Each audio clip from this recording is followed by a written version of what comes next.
já se acomode. A gente está em um atrasozinho acumulado aí dos painéis da manhã, para a gente não perder mais tempo.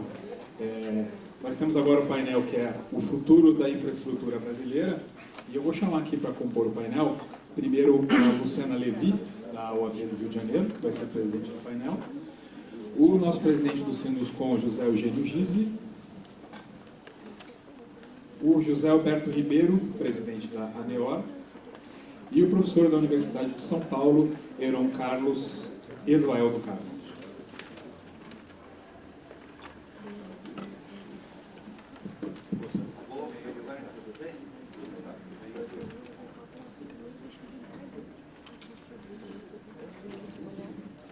Boa tarde a todos. Queria inicialmente agradecer ao Fernando Marcondes pelo convite. Um prazer estar aqui. Queria cumprimentar os palestrantes, José Eugênio, José Alberto e Heron. Acho que, só para fazer uma introdução, o nosso painel é sobre o futuro da infraestrutura brasileira, tema da mais alta relevância, ainda mais no cenário aí de definição política que a gente está enfrentando agora esse mês. Então, sem mais delongas, até em função do tempo, vou passar a palavra ao José Eugênio Gizzi. Bom, boa tarde a todos. Soube que tiveram uma bela manhã de trabalhos, bastante produtiva. Isso mostra que o Congresso está bem organizado, bem estruturado, muito bem cheio de informações interessantes para discussão. Bom, eu quero... Acho que eu tenho... Sim. Oi? Acho que é melhor eu ficar aqui para eu também ver ali o que estamos vendo, né? Vou falar um pouquinho sobre o futuro da nossa infraestrutura e vou dizer que, na realidade, estaremos falando sobre o futuro das nossas aposentadorias. Mas a gente chega lá, né?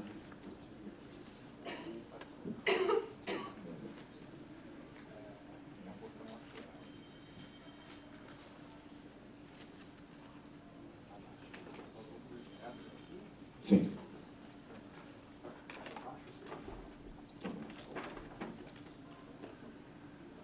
Bom, doutor Heron, o senhor me permite entrar um pouco na sua área de economia, mas a gente precisa falar alguma coisa só para colocar dentro de um contexto, né? Então, os custos logísticos em relação ao percentual do PIB no mundo, né? Como vocês podem ver, nós estamos entre os onde temos a maior carga desse custo em relação ao PIB, na faixa aí de 10,5%. Em relação a outras economias, a gente está numa situação bem menos competitiva.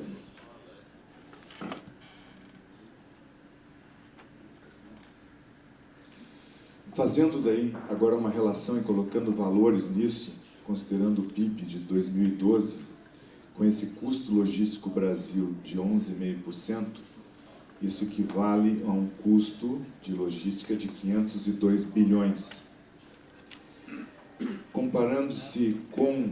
Adotando-se o custo de logística dos Estados Unidos, nós iríamos, que é da carga de 8,5%, nós teríamos 371 bilhões. Então, não é essa diferença, só para a gente ter um número para poder trabalhar, Zé Alberto e Luciana, de uma diferença anual de 3% do PIB, ou seja, 131 bilhões de reais.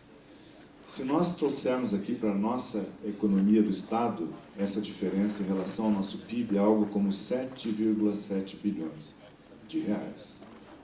Se nós colocarmos isso num espaço de 5 anos, só aqui no Paraná isso representa 40 bilhões de reais. Ou seja, são 40 bilhões de reais que deixa-se de reter aqui dentro da economia do Estado. E daí sim girar essa economia de uma outra forma, de tornar atividades que hoje não são rentáveis, irrentáveis. Mesmo no Paraná, que tem uma fronteira agrícola bastante expandida, você ainda teria condições de expandi-la ainda mais se tivesse uma condição de custo de logística menor do que o que nós temos hoje. Bom, o que fazer? Tudo isso que a gente vai falando, né, e eu quero não me aprofundar muito nisso, porque eu sei que depois os demais, e talvez até já venham falado na parte da manhã, são coisas muito óbvias, né? É investir em portos, é investir em ferrovias, é investir em rodovias, é investir em aeroportos, em dutovias, a hora que a gente fala, principalmente agora, do gás, né, que é uma matriz energética já bastante importante para as nossas economias. Então isso é muito batido, mas é a realidade, né? Se não se enfrentar isso, nós não vamos conseguir ter a competitividade que o país e o Estado e qualquer local do país precisa e necessita.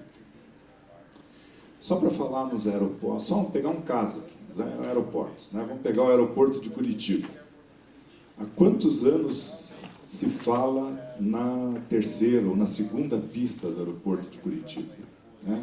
Há quanto tempo a gente ouve falar que os aviões de carga, muitos saem daqui com apenas 10% da sua carga, em função de não ter uma pista com uma extensão suficiente para suportar veículos, aeronaves de maior porte, né? Quanto isso impacta a nossa economia? Quantos empreendimentos, quantos investimentos deixam de ser viáveis por você não ter esse tipo de infraestrutura? Aqui, também pedindo desculpa ao doutor Heron, né, mais um outro gráfico que é bastante interessante, que mostra a relação direta entre a taxa de investimento e o crescimento do PIB. A relação é direta, né? Então, o azul seriam os investimentos, e no caso, trimestralmente, até algumas taxas de desinvestimento, né, em trimestres, e a relação com o crescimento do PIB. Então, há que se dar a devida importância à taxa de investimento para que a gente tenha efetivamente um crescimento sustentável no Brasil, que é o que se espera para essa nação. É discurso há muitos anos, mas a gente ainda não conseguiu assistir um período, aí, vamos supor, de 5 anos com crescimento sustentável.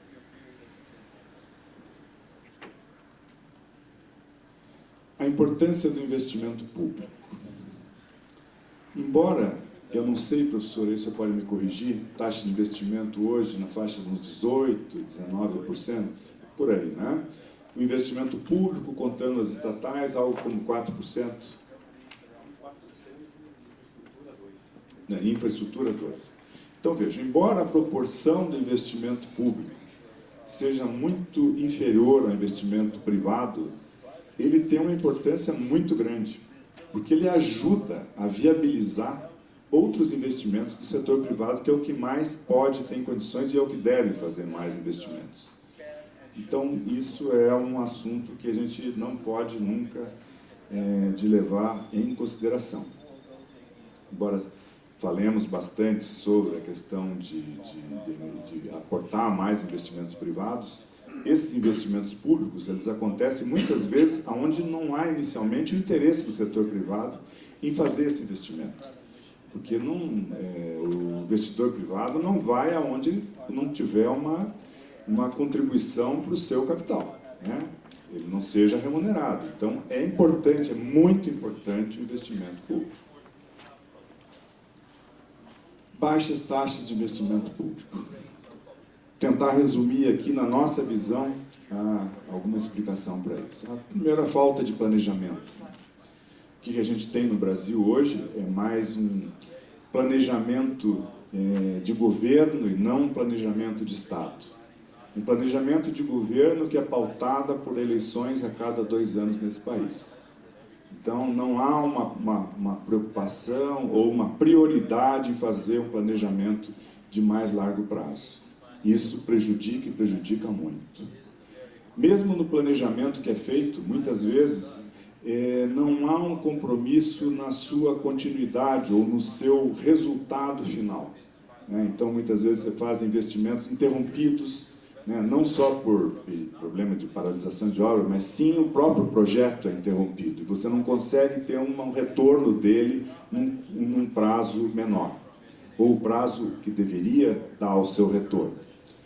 Qualidade dos projetos é algo que a gente tem batido muito, né? Nós temos sérios problemas de projeto no Brasil e, lógico, isso está muito associado a essa questão de você não ter um planejamento de Estado e sim um planejamento de governo. Muitos dos problemas que nós vivemos hoje de termos aditivos de obra, paralisações de obra, problema de licenciamento, muito disso, eu diria, de forma preponderante por problema de qualidade no projeto. Nós investimos muito pouco tempo, qualidade, valor e custo em projeto que, no final das contas, é tão barato. A lei de licitações, vou deixar mais para frente, tem bastante gente para falar sobre o assunto, sobre a RDC, sobre a lei de licitações, como ela está aí hoje. A burocracia é um fator que, pela própria organização administrativa do Estado hoje, de forma geral, é muito calcada ainda em departamentalizações que foram montadas na década de 70, né? E que não estão, e que foram perdendo quadros ao longo do tempo, não foram repostos, e que não levam em conta as tecnologias, ferramentas tecnológicas que poderiam, sim, numa reformulação administrativa, terem muito mais, produzirem muito mais retorno para a sociedade do que eles hoje retornam. Nós temos um estudo da CEBIC, eu não sei se o nosso presidente falou hoje sobre amanhã, e, inclusive, vamos ter um grande evento amanhã aqui em Curitiba, da Frente Nacional de Prefeitos, mas esse estudo, enfim, ele fala de empreendimento imobiliário, mas a gente poderia estender ele para todas as áreas, né? De um aumento do preço de um imóvel para o consumidor final na ordem de 12%, e do tempo a maior entre os estudos preliminares e até o desligamento do imóvel,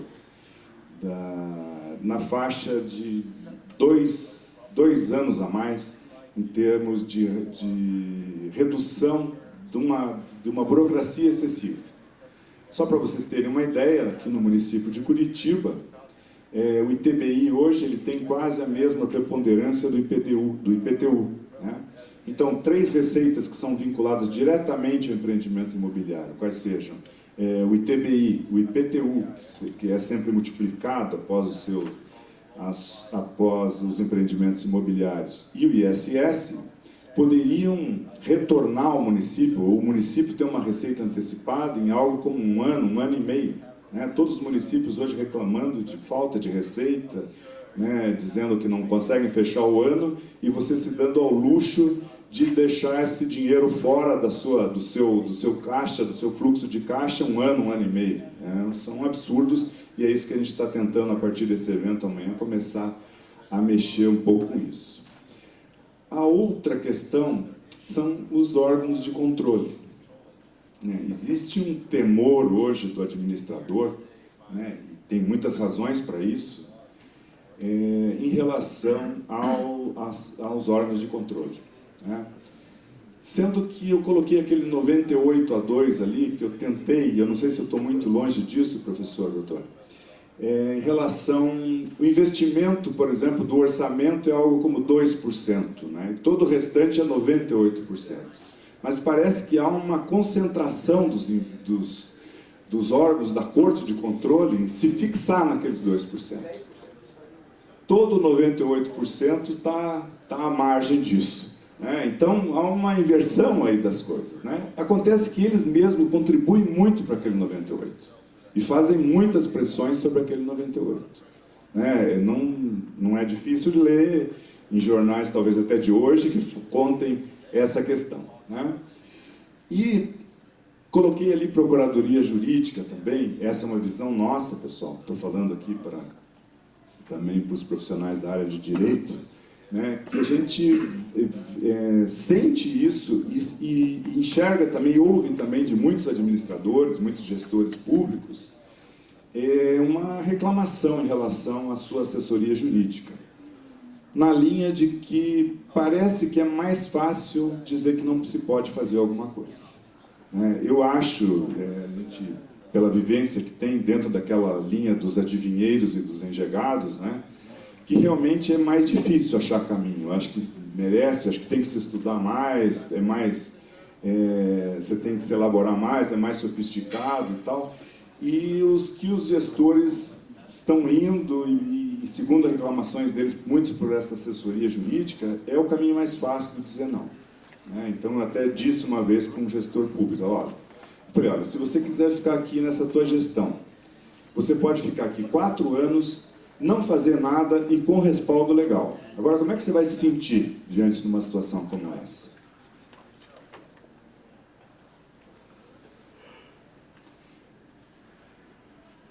Infraestrutura das cidades. Bom, para o planejador, é muito importante quando ele vive uma situação de estresse em relação a algum tipo de trabalho na qual ele faça o planejamento, em que você pode antecipar o futuro. Nós tivemos, Luciana, a questão aí de uns 2 meses atrás, uma greve do serviço de ônibus, transporte coletivo aqui da cidade. Durou acho que 3 dias, 2 dias úteis, eu acho que um sábado. E deu para se sentir como é que vai ficar o nosso trânsito nessa sequência de entrada de veículos, da forma como tem sido feita hoje, se não tomarmos algumas providências. Quer dizer, vai ficar um caos generalizado na cidade. E aí eu coloquei, Zé, eu sei que é um assunto muito caro para você, que é a questão da CID versus IPI. A CID, que é um recurso vinculado, ou era, não, ele ainda é, só não está sendo utilizado, vinculado para aplicação em infraestrutura. Ele é dividido entre a União, os estados e os municípios. Esse recurso, ele foi zerado para que não se houvesse o aumento da gasolina em algum tempo atrás, e com isso aumentar um pouco a margem da Petrobras. Ao mesmo tempo que isso aconteceu, o IPI de veículos foi zerado. Ou seja, você tirou recursos da infraestrutura e incentivou a sua demanda, por outro lado. Isso é um absurdo, uma total falta de planejamento. Então, e além do mais, quando ele faz isso, deixando o combustível, gasolina, mais barato do que ele deveria ser, ele também inviabiliza o uso do álcool, do etanol. Então, você também está indo, em várias formas, contra o meio ambiente, contra uma atividade, contra uma produção também bastante importante para a atividade do agronegócio brasileiro. Também em relação às cidades. Custo da terra. Nós tivemos um aumento, temos tido ao longo dos anos, isso aí foi mais acelerado, a questão de 7 anos atrás, em função de haver um aumento do investimento imobiliário, através da Minha Casa Minha Vida e outros programas, que tornou o custo da terra o custo dos terrenos bastante elevados. O que faz isso? Faz com que os empreendimentos, para se viabilizarem, principalmente aqueles para faixas de rendas menores, chamado faixa 1 do Minha Casa Minha Vida, tem que ser o mais afastado possível dos centros onde acontecem as coisas, ou seja, os centros de trabalho, os centros da cidade, e de tal forma que você também demanda uma infraestrutura maior para você viabilizar esses empreendimentos nessa distância maior. E o meio ambiente está sempre também sendo prejudicado nisso. Eu acho que as cidades no planeta ocupam 0,5% das terras, acho que até menos, 0,5% da superfície da Terra, né? Então, quanto mais a gente conseguir resolver dentro das cidades, nós estamos fazendo um favor ao meio ambiente. Lógico que tem vários padrões, né? E muitas vezes nós não somos, como é que se diz, bem entendidos em relação a isso. Aqui em Curitiba mesmo, nós temos uma legislação que não incentiva, ou melhor, incentiva-se a fazer subsolos dentro da cidade. Né? Curitiba é uma cidade complicada, tem um solo complicado, tem uma rede de águas aí bastante grande. E o que acontece, Luciano? São feitas escavações, você retira o solo da cidade, você usa toda a infraestrutura existente viária para retirar esse solo dali, você tem que rebaixar o lençol freático, né? Colocar lá bombas para esgotamento que ficam para a vida inteira, né? Então isso você também está indo contra o meio ambiente. Tudo isso estamos falando e da utilização, lógico, dessa infraestrutura das cidades. Então, gostaria aqui de ir então, para a racionalização do uso da infraestrutura, né? E isso vai passar, pessoal, por uma mudança de comportamento nosso. Ouvindo o nosso urbanista, aqui em Curitiba, muito deve, Jaime Lerner, ele, falando há algum tempo atrás, ele disse o seguinte: olha, daqui a algum tempo, o carro vai ser como o cigarro é hoje, né? Alguma coisa que não é bem vista, né? Você fuma hoje, quer dizer, o fumante hoje ele se sente meio como? Alijado da sociedade. E o carro também é o câncer da cidade, né? Então veja, pessoal, a gente usa e faz normalmente, eu também uso, né? Mas não é racional você pegar 1 tonelada ou mais de 1 tonelada, sentar-se naquela tonelada, muitas vezes sozinho, e circular para ir para qualquer lugar, né? Parece um negócio meio pesado. Eu acho que com o tempo a gente vai ter que trabalhar melhor essa questão. Então, uma mudança de comportamento vai ser um dos caminhos para começar a se repensar isso. Morar próximo ao local de trabalho, ou morar no local do trabalho, né? São outras questões que também, nos planejamentos da cidade, no plano diretor das cidades, isso aí também vai ter que ser levado muito em conta, principalmente nos grandes centros, né? Porque fica numa situação desumana na medida que você precisa, em muitas cidades aí, andar mais de 1 hora para você chegar ao local de trabalho e mais outra hora para você voltar para sua casa, né? Cadê a qualidade de vida disso, né? E em termos de agressão ao meio ambiente, isso também, né?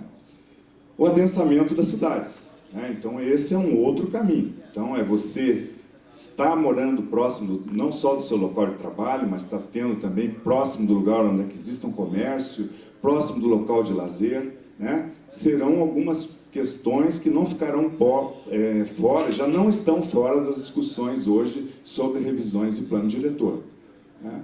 E o adensamento das cidades, como eu falei, se feita de maneira apropriada, ela contribui para o meio ambiente. Somando todos esses fatores, eu não tenho dúvida que nós estaremos contribuindo para o meio ambiente, né? E aqui eu gostaria de dar um exemplo que me aconteceu a semana passada, na renovação da minha carteira de habilitação. Eu e a minha mulher tivemos a carteira vencida na mesma data que havíamos feito juntos na anterior, e eu fui para o computador para fazer o agendamento dessa renovação. E primeiro que para mim apareceu um dia, para ela apareceu um outro dia. Para mim, essa renovação foi num centro que ficava a 800 metros da minha casa. Para ela, 12 quilômetros. Daí eu fui procurar saber por que disso. Não, é que Curitiba, a viabilidade eram de mais ou menos 35 centros de renovação de habilitação. E por razões que não vem ao caso aqui agora falar, tem 60 e poucos. Então, como a demanda é insuficiente, muitas vezes, para manter um centro desses, só em Santa Felicidade, Zé Alberto, tem 9 ou 10. Tá? Então, no Boqueirão tem outros tantos. Então, eles procuram daí dividir entre todos. Agora, vamos pensar em termos de uso da nossa infraestrutura. Está correto isso? Então, são questões que nós temos que levantar e nós temos que começar a cobrar mais isso. Não é razoável aceitar essas situações como um todo.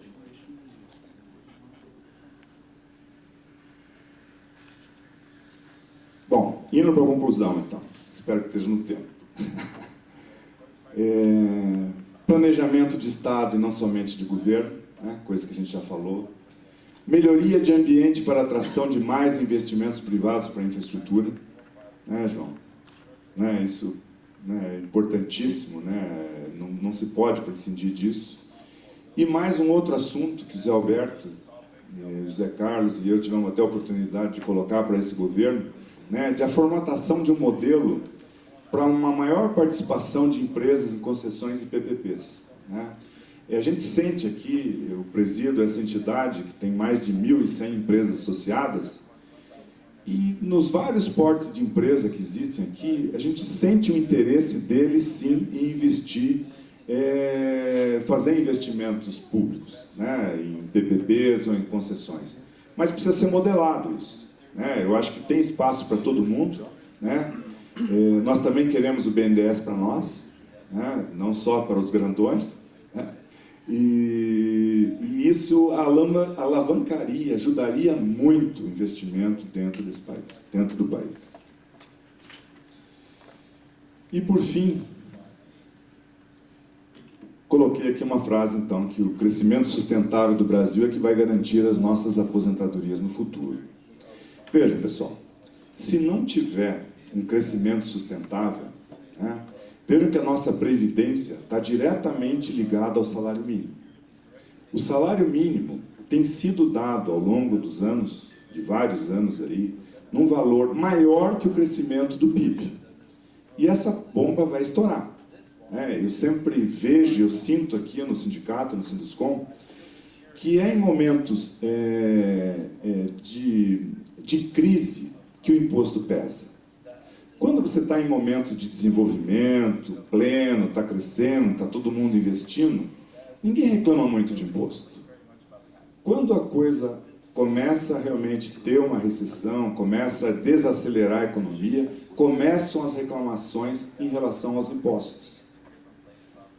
E também, você sente do outro lado uma sanha assim, arrecadatória, uma busca pelo recurso. Então, é dos dois lados. A gente começa a reclamar aqui porque começa a pesar dentro do nosso custo, e o poder público também porque está vendo suas receitas sendo diminuídas e eles não conseguirem dar vazão ao seu orçamento.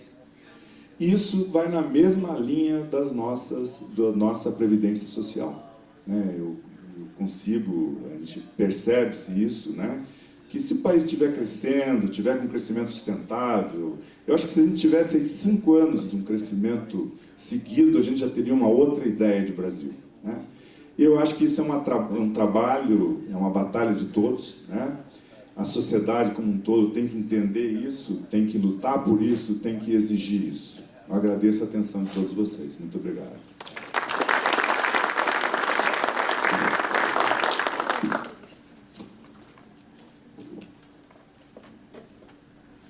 Obrigada, Zé Eugênio. Vou passar agora a palavra ao José Alberto Pereira Ribeiro. Como o Ricardo já tinha dito, ele é presidente da ANEUR.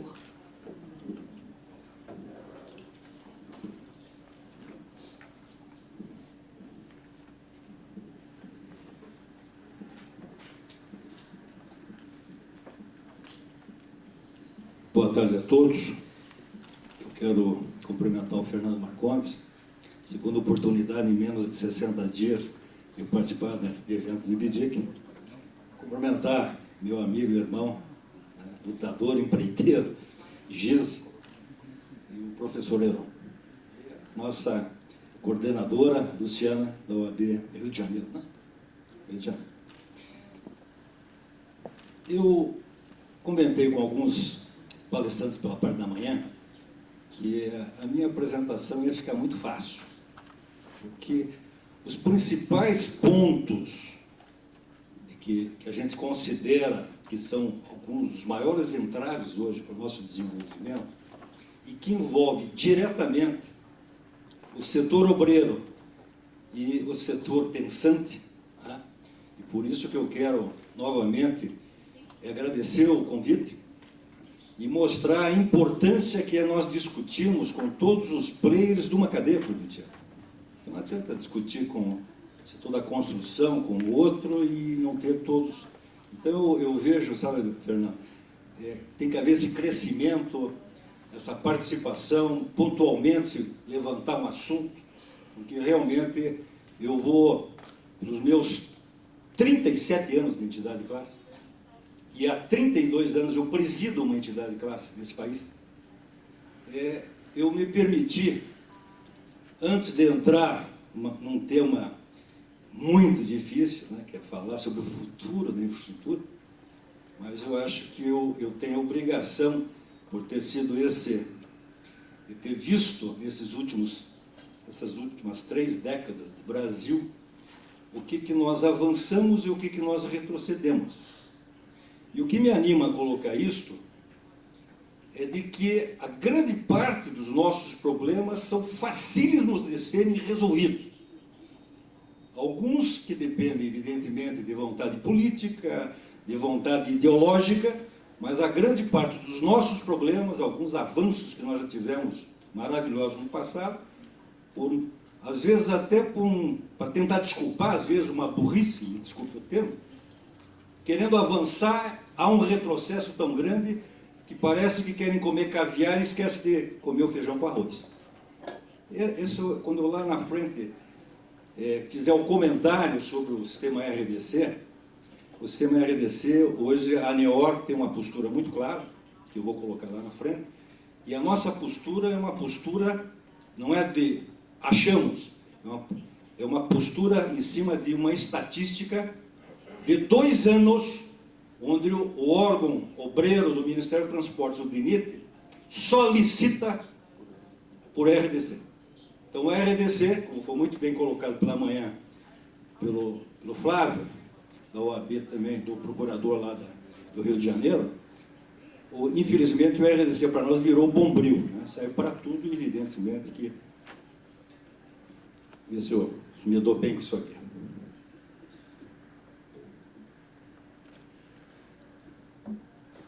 A nossa instituição, é importante colocar, representa em torno de 300 empresas, de todos os tamanhos, desde a pequena até as megas empresas.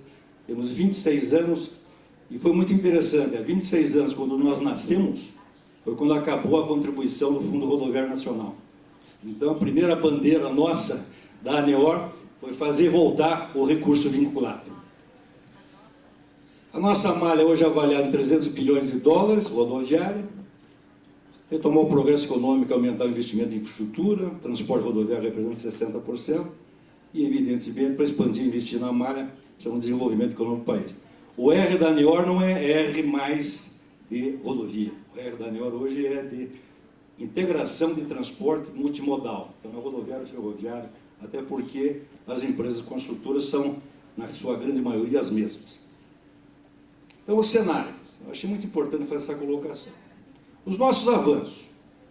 Nós tivemos, no ano de 2010, um orçamento executado e recebido de 17 bilhões de reais no Ministério dos Transportes. Por que esse número é significativo? Porque até o início do século XXI, até 2002, o nosso orçamento do Ministério do Transporte para o DENIT era 1 bilhão e 200. Então, nós fomos para um patamar de 15 vezes. Então, houve realmente um crescimento. A mudança de postura do governo federal com a abertura aos investimentos privados. Aí, quer dizer, com as concessões que começaram na década de 90, né, que, na ocasião, pelas circunstâncias da época, com aqueles parâmetros, são essas tarifas, sim.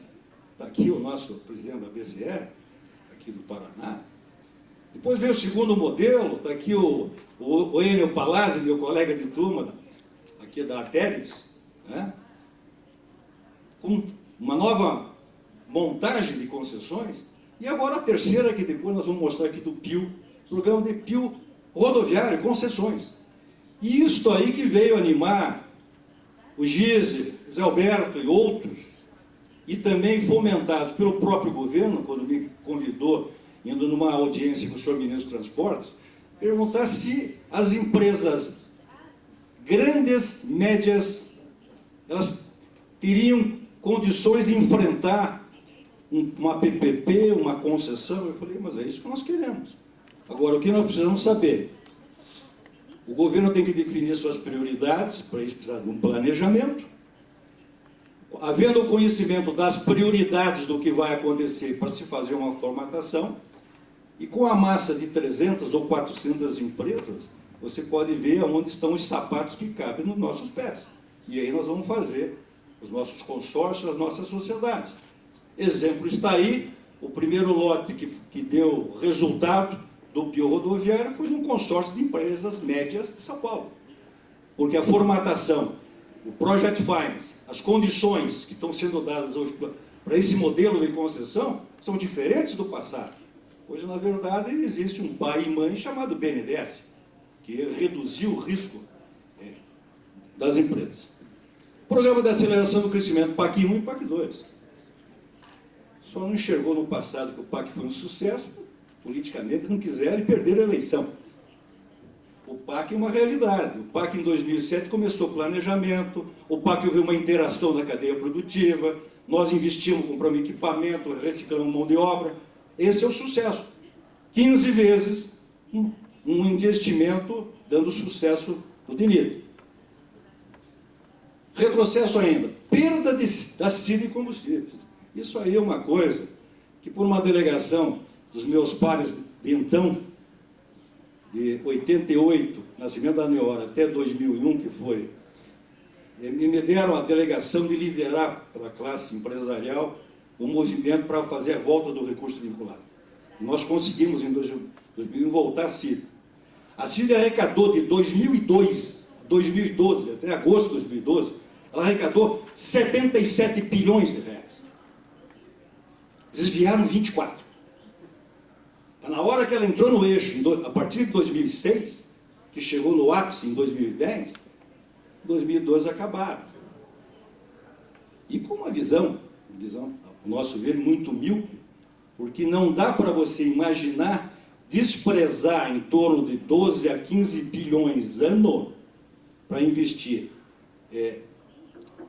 com finalidade de infraestrutura. O que nós necessitamos, a iniciativa privada não vai jamais, como você bem colocou, querer pegar um empreendimento sem resultado. Então, houve assim, vamos jogar tudo na iniciativa privada e vamos deixar de lado. Quando o Paulo Sérgio me chamou, ministro, é que eles viram realmente, e que tem que chamar o resto. Né? Alterações constantes no processo de contratação. É isso que hoje foi muito bem colocado, eu fiquei felicíssimo hoje pela manhã, pelas apresentações, Fernando, Rafael, o Flávio. Essa questão, lei de licitação 8666, a lei da RDC, que era só Copa, Olimpíada, já passaram para o PAC, já passou para o hospital, queriam passar para tudo. Nós concordamos, e aqui quero confessar para vocês de público, nós concordamos com um fato que para nós era um sacrilégio. Um construtor, um empreendedor na área de engenharia, concordar em fazer preço global sem projeto. É dar um tiro na cabeça. E qual que foi o que nós enxergamos? Que era a única maneira de nós, assumindo toda a responsabilidade, ajudarmos um novo processo, para irmos em cima onde alguns colocaram aqui muito en passant, mas eu não sou en passant, porque em 2009 a entidade ANEOR contratou um escritório de advocacia, fez a comparação do Tribunal de Contas da União do Brasil com a Alemanha, Inglaterra, Estados Unidos e Nova Zelândia, e mostrando o que é o TCU no Brasil. que ele cria a pena, ele manda prender, ele faz tudo. E qual que era a finalidade? Não é que nós não queremos a fiscalização, muito pelo contrário. Até porque sou oriundo e filho de procurador de justiça. Nasci e fui criado numa casa de lei. Nós queremos a fiscalização, mas queremos fiscalização com responsabilidade temporal. Esse pessoal não tem responsabilidade temporal. Estabilidade jurídica está aí, evidentemente. Eu trouxe um case para vocês, que é muito interessante, que por isso aqui eu resumo a história do RDC. Tem aqui o filho de um dileto amigo meu, do Tito Valadares da Terpa. Hoje, uma das remanescentes de rodovia da morte chama-se BR-381 Minas Gerais.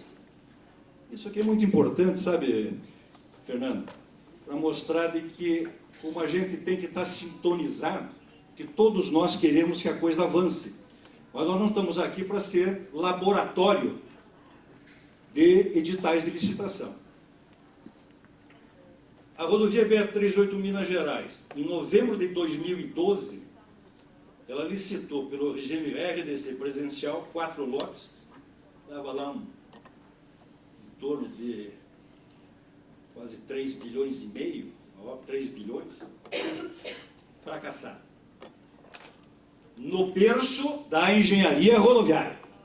As maiores empresas em número e quantidade é em Minas Gerais. Aí voltou o processo em 28 de março de 2013. RDC presencial, o primeiro era preço global. Fracassou. O segundo, presencial, 11 lotes, contratação integrada. Houve sucesso em 7 lotes, 4 lotes fracassados. Em 26 de fevereiro de 2014, já RDC eletrônico, 3 lotes, contratação integrada. 2 sucessos, 1 fracassado. E a 4ª licitação, mesmo sistema eletrônico, RDC, contratação integrada, fracassado. Do início de 30 de novembro de 2012 até o dia de hoje, 678 dias e ainda tem 2 lotes. Então, esse é um dos motivos pelo qual a coisa não está acontecendo, porque caiu os investimentos. E por derradeiro, com o assunto aqui do RDC, com o intuito de colaboração. A nossa entidade ela é propositiva. Os nossos dados são estatística, diário oficial contrato e ata de evento de licitação. O DENIT licitou de 2012 a 2014 no RDC 261 lotes, 90 perdidos, 4 suspensos, 167 exitosos, 127 contratados e 40 estão em andamento. E aqui vem uma desmistificação. Porque quando passaram o RDC para nós, o que o governo falou? 2 coisas. Uma era a redução do prazo para a inversão de fase. Fazia o leilão, baixava o preço. Vieram com aquela maluquice de dizer que o RDC integrado tinha que ter orçamento sigiloso, que com isso ia evitar alguma peripécia de alguns espertos. Como se segredo com mais de 2 pessoas existisse em qualquer lugar, em qualquer... É mentirosa a afirmação de que o RDC encurtou prazo. Em adequação é 173 dias, Aquaviário 114, o CREMA 172, Obra de Arte 155, Restauração 130. E se for RDC e integrado, a partir desta data que está aqui, de 170 dias, que vem o prazo para nós fazermos o nosso projeto operacional, 4 meses, 6 meses, e aí vem o grande problema, que é a falta de mão de obra para fazer a gestão de uma mudança tão significativa que é essa mudança do... Me desculpe, mas eu tinha que fazer essas colocações. O ciclo defasado. Eu tenho 300 empresas associadas na ANEOR. Por que eu tenho 150 empresas que não trabalham mais com o DENIT? E sem a qual essas empresas não participando, o DENIT não honra o orçamento. O Brasil é o único país que, depois que conseguiu o recurso, e o PAC é um recurso garantido, ele não pode ser mexido, o que aconteceu? Orçamento 12 bi, final do ano sobra 5. Porque não tem gestão, porque não tem empresa mais participando em licitação. Então isso é uma coisa que nos preocupa. Investimento público é que é índice, né? Caiu, o Giz colocou muito bem, fuga de investimento e queda de confiança do empresário, projeção do PIB 2004, 0,7, já está aí dizendo que vai ser 0,3. Isso aqui é só um quadrinho, né, que a gente não... O Giz colocou de um lado e vou colocar do outro. Só. Avaliação da qualidade da infraestrutura do transporte no Brasil. 114 na infraestrutura geral, 120 na qualidade das estradas, 131 na infraestrutura dos portos, 123 na infraestrutura dos aeroportos e 103 em ferrovia. É brincadeira para um país, com as nossas dimensões, estar nessa posição. Volto ao passado. Por que eu estou dizendo volto ao passado? A ANEOR, entrando no tema futuro, é emblemático falar do futuro. Alinhada com a preocupação que nós não tivemos em 2010. Em 2010, as entidades do setor produtivo trabalhou para não haver o day after.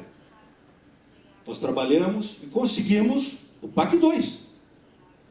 O PAC 1 foi um sucesso, o PAC 2 foi mostrado, nós entramos no novo ciclo de governo, nessa gestão atual. O que está acontecendo no dia de hoje? Então saiu o PAC 3, o PAC 2 não terminou, esses retrocessos que eu mostrei para vocês. E o que está acontecendo?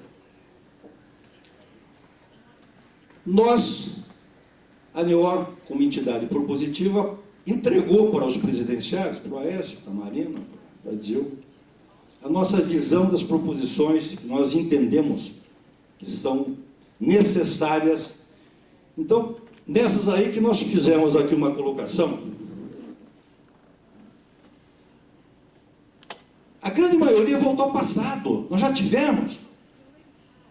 Cobra CID outra vez, só que a ANEOR agora, entendendo inclusive que foi cometido alguns erros no passado, hoje, se o governo federal mostrou que não precisa do recurso da CID, na proporção de 70-30, vamos abrir 50-50, estados e municípios com 50, e vamos garantir uma participação, como hoje falou pela manhã o Flávio aqui, para o problema do transporte na cidade. Isso ficou de fora, infelizmente. Isso foi colocado nos estudos da época, que foi feito pelo falecido Eliseu Rezende, e lá na hora da aprovação tiraram a questão das cidades. Fortalecer o Ministério do Transporte, já foi forte. Nas concessões, tem aqui concessionários, esse pio rodoviário, ele quase foi fadado ao insucesso, porque o empresário, na hora de dialogar para mostrar onde estavam os problemas, ele não sabia com quem dialogar. Vou falar com o Mantega, vou falar com a Gleisi, vou falar com a Dilma, vou falar com o Paulo Sérgio. Não sabia, Paulo Sérgio não, com o César Borges, que ao meu ver foi quem levantou a coisa, depois ganhou o prêmio de ser dispensado. Planejamento por meio da empresa EPL, hoje vou falar daqui da IBP. EPL, sem falsa modéstia, foi um dos projetos que a entidade ANEOR apresentou com o nome de EPPL, focada só no Ministério dos Transportes, e que depois criaram um super ministério. Bernardo Figueiredo com o trem-bala, depois colocaram todos os modais dentro do negócio, e evidentemente é uma coisa necessária. Tem cabimento nós não termos pré-qualificação para obra de engenharia com complexidade?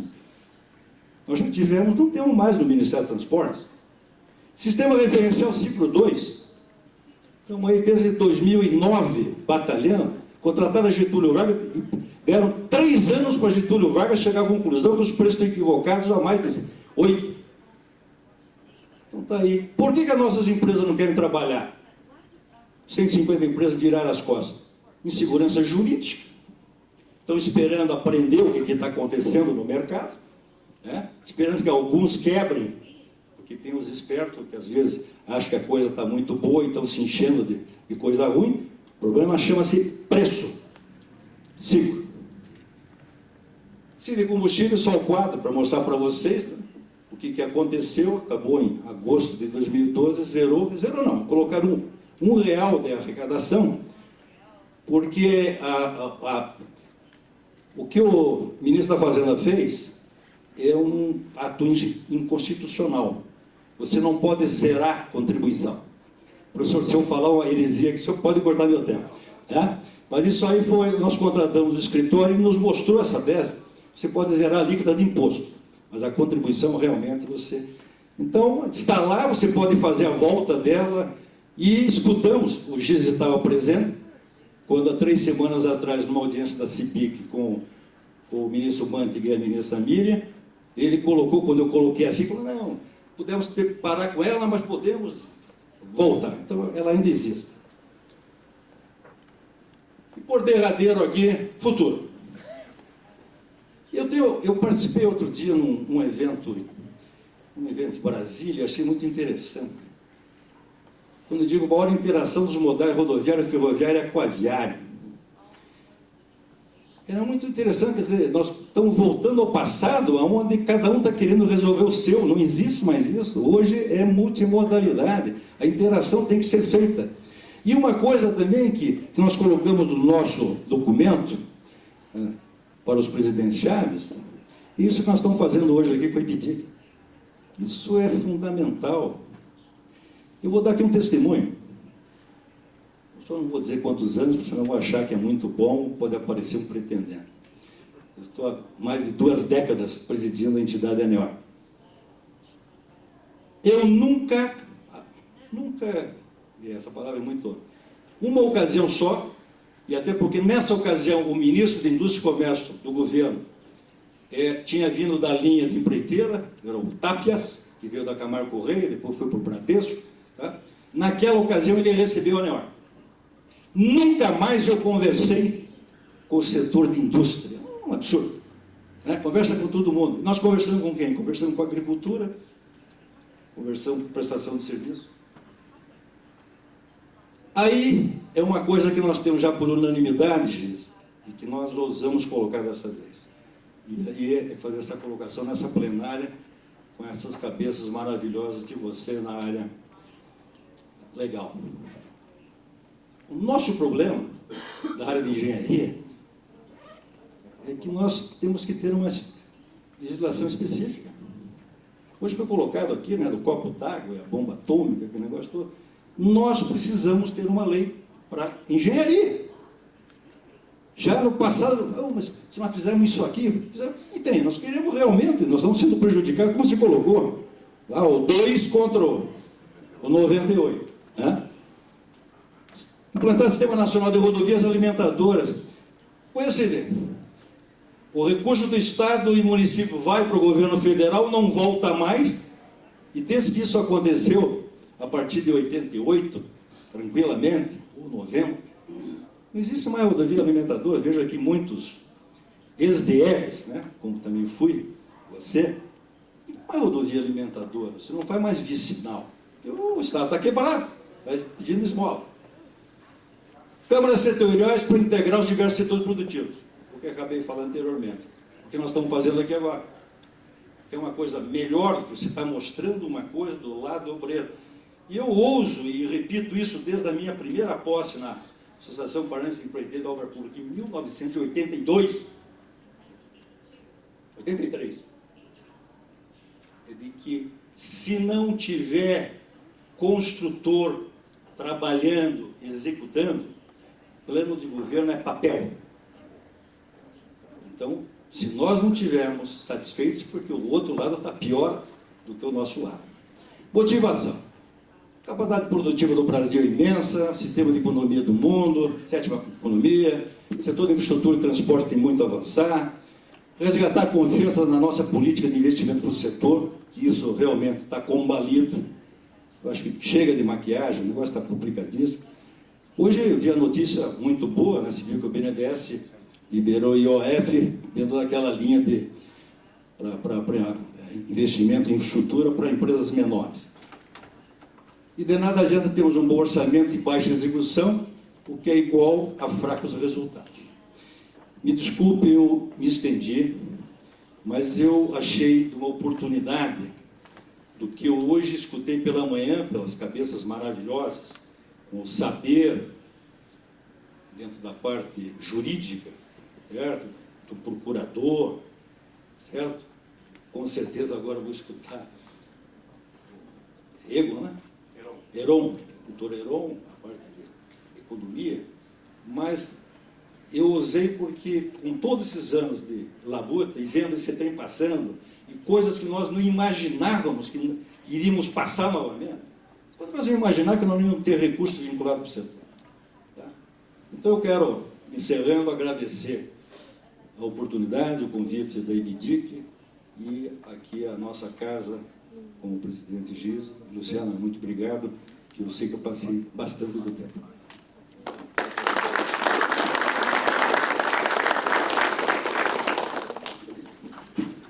Vou passar a palavra ao doutor Heron.